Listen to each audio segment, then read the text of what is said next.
देखें जी, आज हमने करना है पाकिस्तान का पॉलिटिकल लैंडस्केप का एक एनालिसिस करते हैं, जिसमें हम उसके हिस्टोरिकल कंटेक्स्ट के लिहाज से जानेंगे कि किस तरह किन एराज में डेमोक्रेटिक एवेल्यूएशन हुई है और इंस्टीट्यूशनल डायनामिक्स क्या रहा है और सोशो इकोनॉमिक डिस्पैरिटीज़ क्या रही हैं। तो सबसे पहले हम चलते हैं सबसे पहले हम हिस्टोरिकल कंटेक्स्ट को देख लेते हैं। हिस्टोरिकल कंटेक्स्ट में अगर आप देखें तो आपको पाकिस्तान की शुरू से तारीख में, यानी कि 1947 से लेकर अब तक 2025 2024 के यानी कि एराज में डिफरेंट आपको मिलिट्री रूल्स मिलेंगे और इसके अलावा मुख्तलिफ डिक्टेटरशिप्स मिलेंगी, जिसकी वजह से हमारा एक कॉन्स्टिट्यूशनल एवेल्यूएशन बहुत लेट हुई है और इसके अलावा बहुत इम्बेलेंस्ड रही है। ठीक है, इसमें हम अगर देखें तो पाकिस्तान की जो है ना, मैं आपको हाईलाइट कर देता हूँ कि किस तरह से जो इश्यूज रहे हैं। सबसे पहले तो हमारे पास आगे के सबसे पहले लियाकत अली खान हमारे प्राइम मिनिस्टर की असैसिनेशन हुई 1951 में। उसके बाद जो एक स्टेज सेट हो गया कि प्राइम मिनिस्टर जो थे ना, यानी कि उनको हटाने वाला, तो वो आज तक फॉलो हो रहा है। उसके बाद सबसे पहला मार्शल लॉ अयूब खान 1958 में लगाया, फिर ज़ियाउल हक आ गए 1977 में, फिर उसके बाद मुशर्रफ साहब आ गए 1999। तकरीबन 33 इयर्स का दौरानिया हम देखें तो पाकिस्तान ने डिक्टेटरशिप के अंदर गुजारा है। तो फिर एक जो डेमोक्रेसी होती है, जो जमहूरियत होती है, उसकी एसेंस को कितना ख़राब किया गया है या उसमें कितना डिसकंटिन्यूटी आई है, ये आप देख सकते हैं। सेकेंडली, हम अपने कॉन्स्टिट्यूशनल फ्रेमवर्क को देखें तो पाकिस्तान में कॉन्स्टिट्यूशनल फ्रेमवर्क सबसे पहले जो आया था वो 1956 में आया, यानी कि 47 में पाकिस्तान बन रहा है। ऑलमोस्ट 9 से 10 साल बाद हमारे पास पहला अपना कॉन्स्टिट्यूशन आ रहा है। उसके बाद वो फेल हो गया तो 1962 में प्रेसिडेंशियल आ गया, वो भी ना चल सका। तो फिर 1973 में एक और कॉन्स्टिट्यूशन आया जो अब तक चल रहा है, जिसमें 26 बार चेंजेस यानी कि उसको अमेंड किया गया है। जो लेटेस्ट अमेंडमेंट थी वो 26th अमेंडमेंट ही थी, और सबसे इम्पोर्टेंट इनमें जो काउंट होती है वो 2010 में 18th अमेंडमेंट थी। 18th amendment. अब इसके अलावा हम देखें तो हम एक ब्रिटिश कॉलोनियलिज्म की लेगेसी रखते हैं। तो इस वजह से हमारे पास भी यानी कि उसकी वजह से सेंट्रलाइज्ड गवर्नमेंट है और ब्यूरोक्रेसी की डोमिनेंस है, और इसके अलावा डायनेस्टिक पॉलिटिक्स है, यानी कि शाही पॉलिटिक्स है।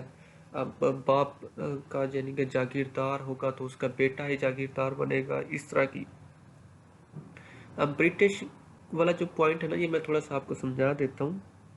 देखिए, ब्रिटिश ने सेंट्रलाइज्ड गवर्नेंस इसलिए रखी थी क्योंकि वो तो एक तरह के आका थे और बाकी लोगों को वो गुलाम समझते थे, तो उनने ब्यूरोक्रेसी को, अपनी गवर्नेंस को बहुत स्ट्रांग किया।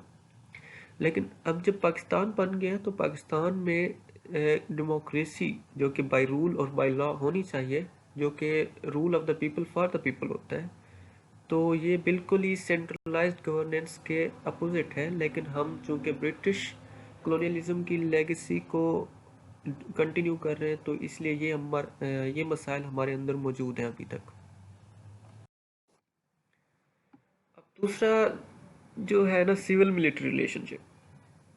अब देखें कि पाकिस्तान की तारीख में हमेशा से सिविल मिलिट्री रिलेशनशिप निहायत ही इनके दरमियान यानी कि स्ट्रेन रहा है, और पाकिस्तान में मिलिट्री ही डोमिनेट करती रही है हमेशा, ना सिर्फ गवर्नेंस को बल्कि हमारी फॉरेन पॉलिसी को भी इवन मिलिट्री ने शेप किया। डायरेक्ट इंटरवेंशंस हुई हैं, मार्शल लॉज हुए हैं गवर्नेंस के अंदर, और उनको जस्टिफाई किया गया कि हम आपके क्या हैं, गार्डियंस ऑफ नेशनल इंटरेस्ट हैं, यानी कि हम आपके कौमी इंटरेस्ट के हम ही गार्डियंस हैं। अब देखें दूसरा, इकोनॉमिक पावर जो है ना, इवन ना सिर्फ इंटरवेंशन हुई है गवर्नेंस में बल्कि हमारी इकॉनमी में भी इस मिलिट्री का काफ़ी डोमिनेटिंग रोल है, जिसमें डीएचए यानी कि रियल स्टेट्स के बिजनेस हैं इनके पास फौजी फाउंडेशन जैसी इंडस्ट्रीज़ हैं और काफ़ी इन्फ्लुएंस है। پھر ہیبرڈ رجیم ہمیں دیکھنے کو ملی جو کہ عمران خان کے دور میں شروع ہوئی، یعنی کہ آرمی بھی اور پھر پولیٹیشین بھی نے مل کے گورننس کو چلانا شروع کر دیا، یعنی کہ آرمی نے بندے سلیکٹ کیے اور وہی بندہ آپ کی گورننس کو چلا رہا ہے، تو اس کو ہیبرڈ رجیم کہیں گے۔ اب نمبر تھرڈ پہ ہم دیکھتے ہیں جی کہ کس طرح ہمارا جو پولیٹیکل کلچر ہے اور ڈائنامکس ہے اس میں پولرائزیشن اور جو ڈویژن ہے وہ کیوں ہے۔ تو سب سے پہلے ہم دیکھیں تو وہی بات آگے کہ ڈائنیسٹک رول ہوتا ہے اور پولرائزیشن ہے، اور سیوک پارٹیسپیشن بہت کم ہے، یعنی کہ عوام کی بہت زیادہ کم پارٹیسپیشن ہے۔ آپ دیکھیں گے کہ لوگ ووٹ ڈالنے میں اتنا انٹرسٹڈ نہیں ہوتے، ان کو پیسے دیے جاتے ہیں تب جا کے وہ ووٹ ڈالاتے ہیں۔ اب ڈائنیسٹک پولیٹکس آپ دیکھیں کہ پیپلز پارٹی یا پی ایم ایل این یہ کئی سالوں سے ڈیکڈ سے چل رہی ہیں اور انٹرشفٹ کر رہی ہیں اپنے یعنی کہ پولیٹیشین اپنے بندوں کو، اور ایک بار وہ یعنی کہ آ جاتے ہیں 2008 سے جس طرح دیکھیں، پھر 2013 میں دیکھیں، پھر خیر آگے ہیبرڈ رجیم آ گئی، لیکن آپ دیکھیں کہ یہ مین دو ہی پارٹیز رہی ہیں۔ اس کے علاوہ ایتھنک اور سیکٹیرین ڈیوائڈز کس طرح سے افیکٹ کر رہے ہیں، جس طرح سے اب وہ ہے پنجاب اور سمالر پروونس کے درمیان ٹینشنز رہتے ہیں۔ Smaller province not by area but by population کی بات ہو رہی ہے اور وسائل کی بات ہو رہی ہے۔ تو بلوچستان کو ہمیشہ سے پنجاب سے یہ شکوہ رہا ہے کہ اس کے پاس وسائل زیادہ دیے جاتے ہیں جبکہ ہمیں کم دیے جاتے ہیں، اور اس کے علاوہ شیعہ سنی کنفلکٹ جو کہ ہمیشہ سے پاکستان میں اور برصغیر میں رہا ہے۔ اور تھرڈ نمبر پہ ہم دیکھیں تو ہمارے پاس ویک اپوزیشن، یعنی کہ اپوزیشن پارٹیز کو ہمیشہ ایک سائڈ پہ کر دیا جاتا ہے، ان پہ سارا بلیم ڈال دیا جاتا ہے، ان کو اپنا رول صحیح پرفارم نہیں کرنے دیا جاتا۔ جس طرح عمران خان آیا تو اس نے پی ایم ایل این کو بالکل سائڈ لائن کر دیا، یا پھر پی ایم ایل این آتی ہے تو وہ پی ٹی آئی کو سائڈ لائن کر دیتی ہے۔ تو جب اپوزیشن اسٹرانگ نہیں ہوتی یا اپوزیشن اپنا کام نہیں ادا کر پاتی تو پھر اس کی وجہ سے جو کرنٹ گورنمنٹ ہوتی ہے وہ جو بھی کرتی رہے تو کسی کو کچھ فرق نہیں پڑتا۔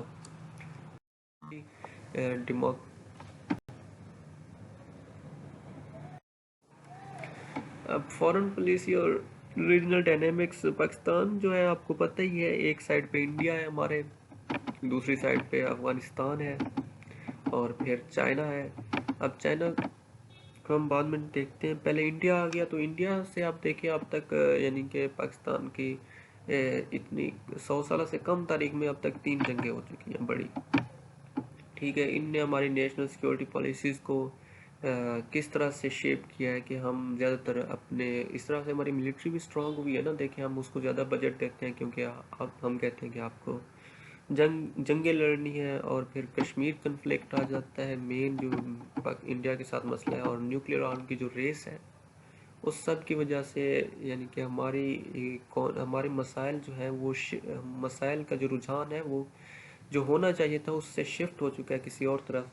پھر افغانستان کے ساتھ کچھ اچھے تعلقات نہیں رہے، پاکستان کے سوویت انویژن ہوئی تھی 1979 میں، اس میں پاکستان نے جب مجاہدین کے تھرو یعنی کہ افغانستان کی ہیلپ کی تھی، اور رشیا کو آنے سے، سوویت یونین کو آنے سے روکا تھا، پھر لیکن 9/11 کا واقعہ ہو گیا، اس کے بعد یو ایس جو کہ پاکستان کے لیے ایک سیٹ بیک تھا، اسی نے پاکستان کو ایک بہت بڑا بلو بیک دیا اور یہاں پہ ٹیررزم ایکسٹریم کر گئی۔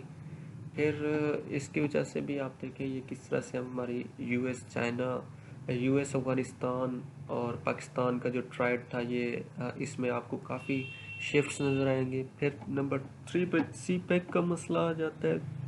سی پیک ایک اچھا پروجیکٹ تھا پاکستان کے لیے، بٹ یہ کافی زیادہ ڈیلیز کا شکار رہا ہے، حالانکہ پاکستان کے لیے ایک اسٹریٹجک ریجنل پاور شفٹ ہو سکتی تھی، لیکن کنٹینیو ہے، انشاءاللہ یہ کبھی نہ کبھی ہو جائے گا پورا۔ تو یہ مین ہمارے پاس یعنی کہ پاکستان کے پولیٹیکل لینڈسکیپ پہ چیزیں ہیں، ایک فورن